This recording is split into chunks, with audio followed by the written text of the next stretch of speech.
요즘 어딜 가나 ETF 이야기뿐인 것 같아요.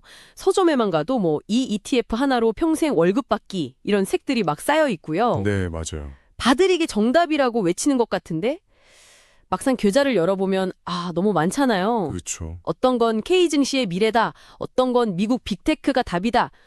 도대체 뭘 골라야 할지 그야말로 선택의 저주에 빠진 기분입니다. 바로 그 지점이 이제 많은 분들이 투자를 시작할 때 느끼는 그 막막함의 핵심이죠. 네. 오늘 당신이 보내주신 자료, 김영민 작가의 ETF 잘 사고 잘 파는 법은요, 이 문제에 대한 아주 명쾌한 해법을 제시합니다. 오, 어떤 해법인가요? 투자를 어떤 종목이 오를까 이렇게 마치는 도박으로 보지 말고요. 도박이 아니다. 네. 어떻게 하면 지지 않는 판을 짤까? 이걸 고민하는 설계, 즉 시스템으로 접근하라는 겁니다. 시스템이라. 그거 흥미로운 접근이네요. 마치 무슨 게임 캐릭터 스탯 찍듯이 공격력, 방어력, 특수능력치 이런 걸 배분해서 나만의 팀을 꾸리는 그런 느낌인데요. 와, 정확한 비유입니다. 개별 영웅, 그러니까 종목 하나에 의존하다가 그 영웅이 쓰러지면 게임에서 지는 게 아니고요. 네네. 어떤 상황에서도 흔들리지 않는 강력한 팀, 즉 포트폴리오를 만드는 거죠. 좋습니다.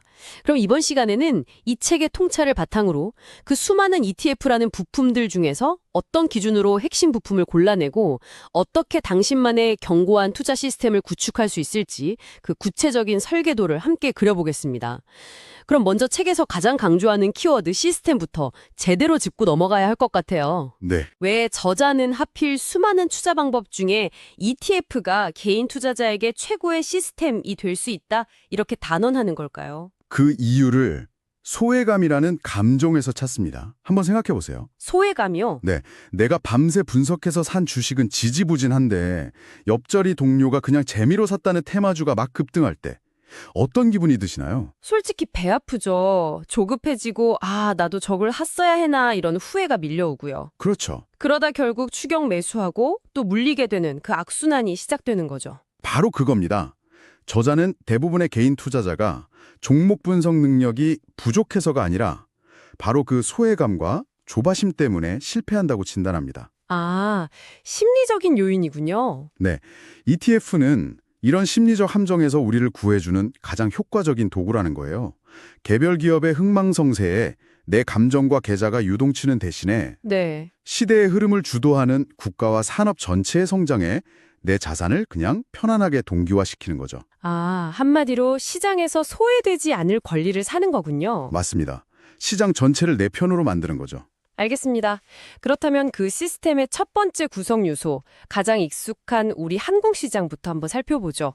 책에서는 어떤 ETF들을 포트폴리오의 심장으로 삼으라고 제안하나요? 역시 기본은 시장 전체를 사는 전략에서 시작합니다. 가장 먼저 언급되는 게 타이거 200이에요. 타이거 200. 네, 우리나라를 대표하는 대기업 200개를 한 번에 사는 가장 정석적인 선택이죠. 코스피 200 지수를 따라가는 거군요.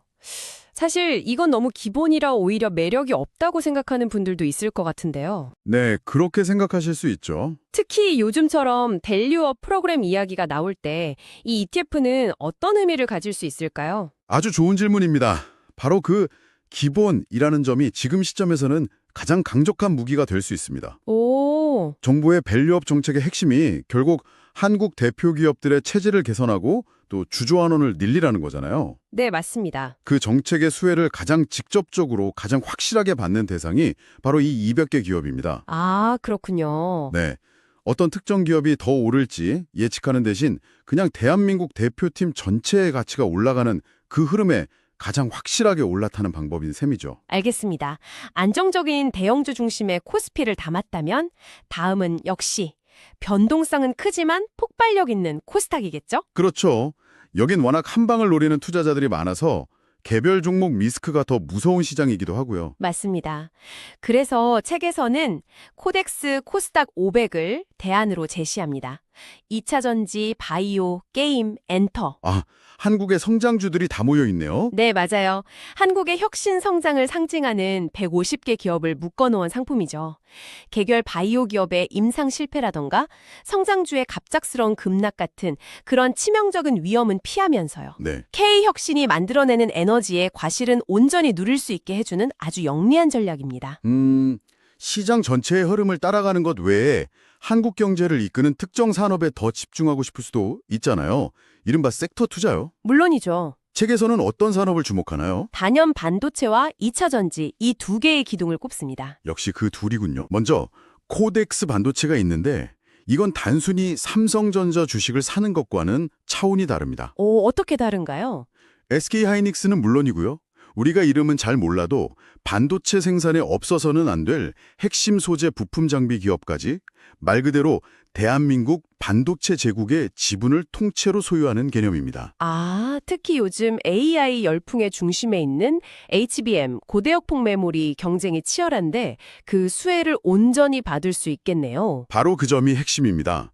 HBM 전쟁의 최종 승자가 누가 되든 그 생태계 안에 있는 기업들은 함께 성장할 수밖에 없거든요. 아하. 이 ETF 하나로 그 모든 가능성에 투자하는 겁니다. 그리고 2차 전지. 이건 정말 많은 투자자들에게 애증의 테마가 됐습니다. 그렇죠. K배터리의 미래라고 해서 투자했는데 고점 대비 반토막 난 분들도 많거든요. 이 시점에서 타이거 2차 전지 테마 ETF를 다시 봐야 한다. 이렇게 책에서 주장하는 근거가 뭔가요? 네. 단순히 많이 떨어졌으니 오를 것이다. 이런 기대감 이상이 필요할 텐데요. 여기서 이 책의 통찰이 드러납니다.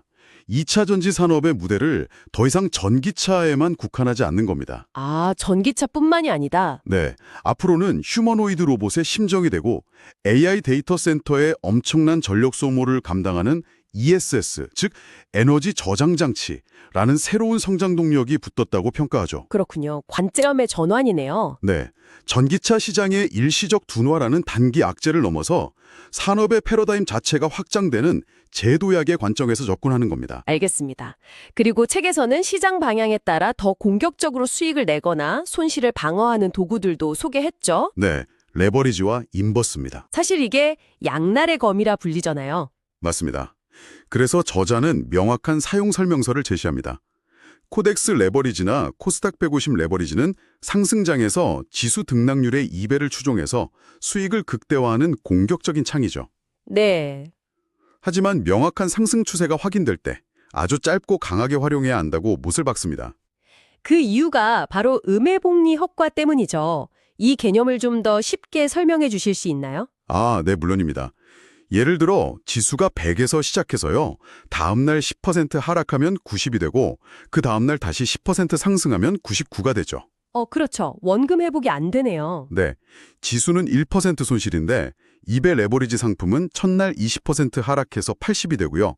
다음날 20% 상승해도 96밖에 안 됩니다. 아, 지수는 마이너스 1%인데 내 계좌는 마이너스 4%가 되는 거군요. 맞습니다.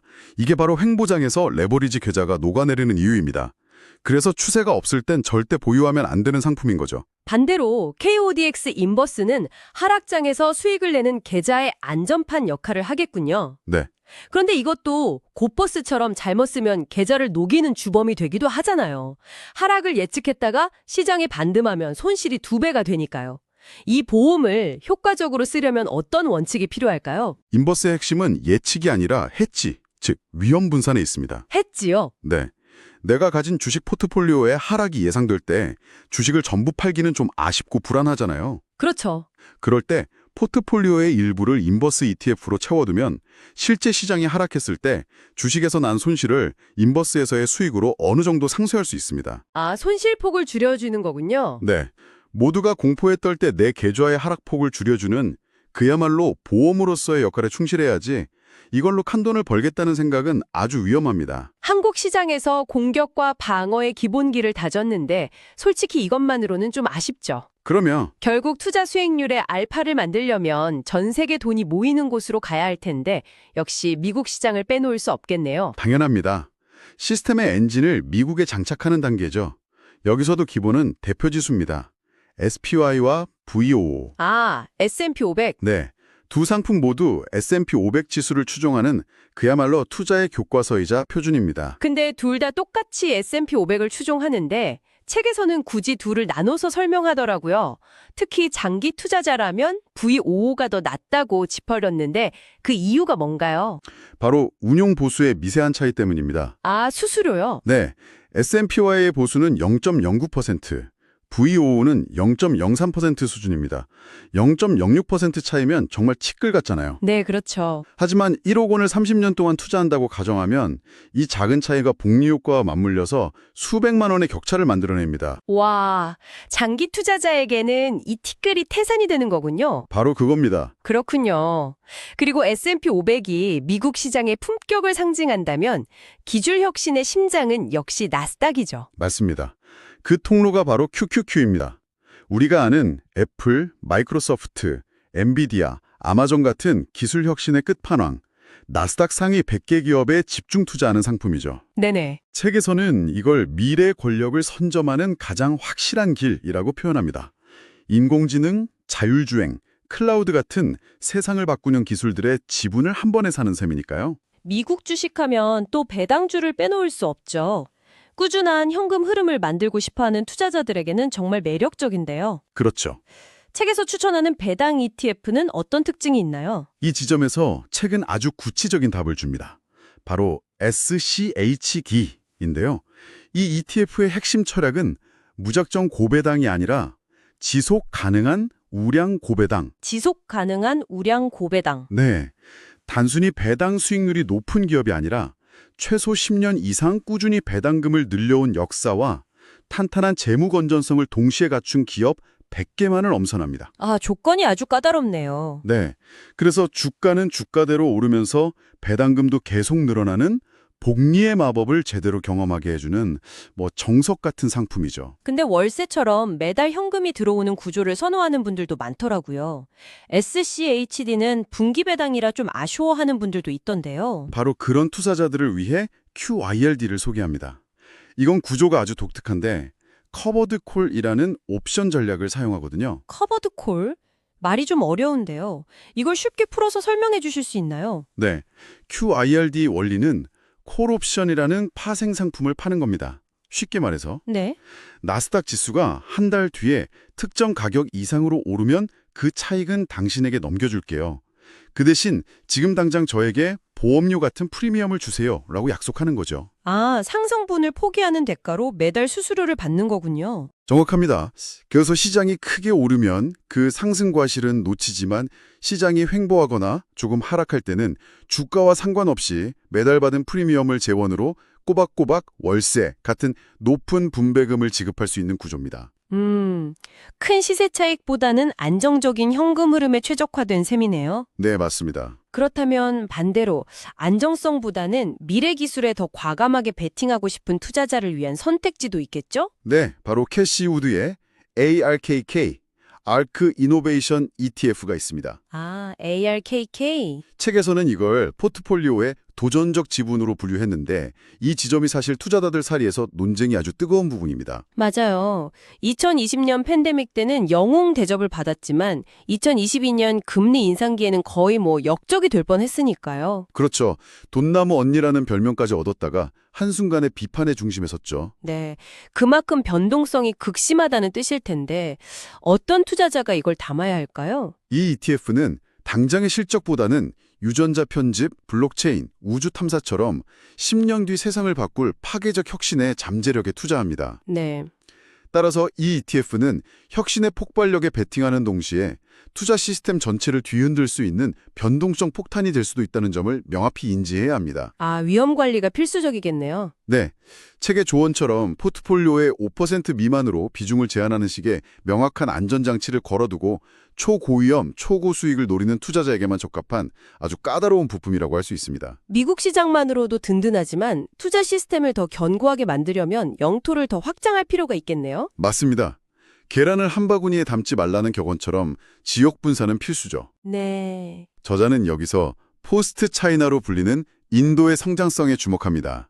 타이거 인도 니프티 50을 통해서 이 기회를 잡을 수 있다고 말하죠. 인도요? 네, 14억이 넘는 젊은 인구, 그리고 미중 갈등 속에서 글로벌 공급망 재편의 최대 수혜국으로 떠오르는 인도의 대표 우량주 50개에 투자해서 그 가파른 성장에 올라타는 전략입니다. 자, 이제 포트폴리오를 완성하는 마지막 퍼즐 조각이 남았습니다.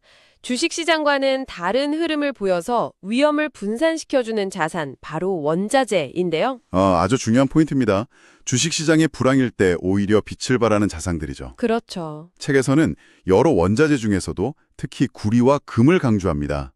먼저 타이거 구리 실물이나 코덱스 구리 선물 H가 있는데 책의 표현이 아주 인상적이에요. 뭐라고 표현하나요? 구리를 에너지와 AI 시대의 새로운 혈관이라고 부릅니다. 혈관이요? 그만큼 필수적이라는 의미군요. 그렇습니다. 전기차 한 대에는 기존 내연기관차보다 3에서 4배 많은 구리가 들어가고요. 그렇게 많이요? 네, 그리고 AI 데이터 센터는 막대한 전력을 소비하기 때문에 엄청난 양의 구리 케이블이 필요합니다. 즉, 4차 산업혁명이 진행될수록 구리 수요는 폭발할 수밖에 없다는 논리죠. 그래서 닥터 커퍼라는 별명도 있는 거군요. 경제의 건강 상태를 진단한다고 해서요. 맞습니다. 미래 경제의 체온을 가장 먼저 느끼고 싶다면 구리에 투자하라는 겁니다. 그리고 금. 이건 뭐 인류 역사상 가장 오래된 안전자산의 상징이죠. 네, KYDX 골드 선물 H는 그 역할을 충실히 수행합니다. 전쟁이나 금융위기처럼 경제 시스템 전체가 흔들릴 때 사람들은 본능적으로 금을 찾잖아요. 그렇죠. 책에서는 금을 계좌의 보험이라고 명확하게 정의합니다. 평소에는 수익률이 재미없을 수 있지만 내 주식 계좌가 불타고 있을 때 유일하게 가치를 지켜주면서 포트폴리오 전체의 붕괴를 막아주는 최후의 보루 역할을 하는 거죠. 와, 오늘 김영민 작가의 책을 통해 한국 증시의 심장부터 미국 기술주의 엔진, 그리고 신흥국과 원자재라는 든든한 보험까지 하나의 투자 시스템을 구성하는 다양한 부품들을 살펴봤네요. 네, 단순히 종목을 나열한 게 아니라 타이거 200은 방어의 중심, ARK는 도전적인 창, 그리고 금은 최후의 방패처럼 각 ETF가 포트폴리오 안에서 어떤 역할을 하는지 입체적으로 이해하는 시간이었습니다. 책의 마지막 문장이 오늘 나눈 이야기의 모든 것을 요약해 줍니다. 결국 승리하는 것은 시장을 예측하는 자가 아니라 어떤 시장에서도 흔들리지 않는 견고한 시스템을 구축한 자다. 오늘 살펴본 수많은 ETF들은 그 시스템을 당신의 투자 철학에 맞게 조립할 수 있는 훌륭한 레고 블록들이 될 겁니다. 그렇다면 이제 마지막 질문을 당신에게 던져볼 차례입니다. 오늘 우리가 함께 살펴본 수많은 부품들을 보면서 당신이 구상하는 나만의 투자 시스템은 어떤 모습인가요? QQQ와 ARK를 중심으로 미래 기술에 과감히 베팅하는 공격적인 전함인가요? 아니면 SCHD와 금을 바탕으로 어떤 파도에도 흔들리지 않는 안정적인 항공모함인가요? 그 청사진을 그리는 과정 자체가 성공적인 투자의 가장 중요한 첫걸음이 될 겁니다.